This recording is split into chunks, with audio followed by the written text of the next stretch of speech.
Donc c'est la troisième édition de ce florilège culturel. Est-ce que vous pouvez nous parler un petit peu du programme de cette édition-là? Le programme de la troisième édition du florilège culturel comporte un certain nombre de conférences sur des sujets les plus divers, des tables rondes, des débats sur des questions essentielles de notre pays, mais également dans notre pays dans le concert international, des expositions de peinture, des présentations des dernières publications dans le domaine de l'art, de la culture, de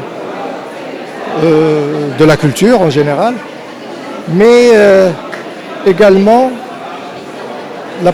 nous donnons dans cet espace aussi large possible que nous le souhaitons, donner la possibilité à tout un chacun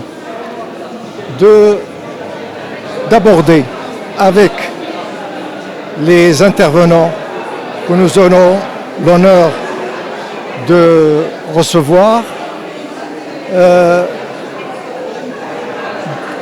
d'aborder les sujets essentiels de notre pays.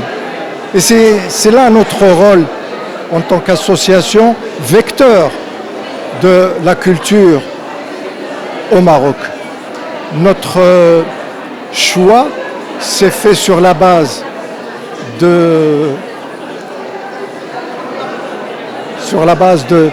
ce que le Marocain doit savoir, doit connaître, mais l'essentiel dans tout cela, c'est la diffusion de la culture. Nous considérons la culture comme un droit que tout un chacun peut réclamer et auquel il doit avoir et il peut avoir accès sans difficulté, sans problème, parce que nous estimons que sans la culture, il n'y aura pas de développement. Est-ce qu'après ces 2 années précédentes, il y a eu des retombées culturelles? J'espère du moins. Nous n'avons pas de statistiques, mais nous avons des idées. Nous avons beaucoup de gens qui nous ont écrit, qui ont félicité l'association d'avoir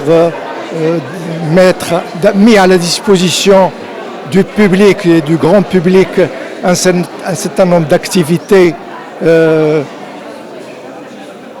primordiales dans la vie culturelle de notre pays. Et de toute façon, il faut que ça devienne quelque chose de normal, sans être obligé de se battre pour l'avoir. Il faut que ça devienne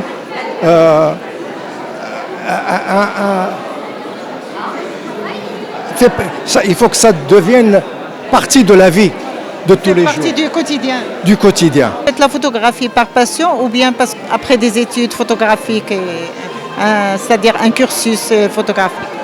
D'accord, donc j'ai découvert la photographie à travers une formation que j'avais faite il y a 5 ans. Où, voilà, donc j'ai commencé ça par passion. J'ai commencé à prendre des photos pour mon propre compte. Voilà, j'ai commencé à prendre des photos, à les traiter vite fait, à la va-vite, à les poster sur mon compte Facebook et mon compte Instagram. Donc peu à peu, j'ai développé mon art. Là, je suis en train d'en faire un métier. Je fais ça en parallèle avec mes études. Je suis étudiant en sciences politiques. Voilà, en parallèle, je développe un peu mon art et ma passion. Voilà, c'est ça. Comment vous êtes ici, là? Qui c'est qui vous a invité pour venir ici? Est-ce que c'est l'association? Comment vous avez été sélectionné pour faire cette exposition? Donc, j'avais rencontré Saïd Karim Benani il y a quelques mois. Il avait vu mon travail, je lui avais montré vite fait. Quand il a vu mon travail, je pense que ça lui a plu quand même. Et c'est là qu'il m'avait proposé d'exposer à l'association Ribat al-Fath. Et c'était vraiment un honneur pour moi. C'est la première fois qu'on m'offre une exposition individuelle. En plus, c'est l'ouverture d'un grand festival.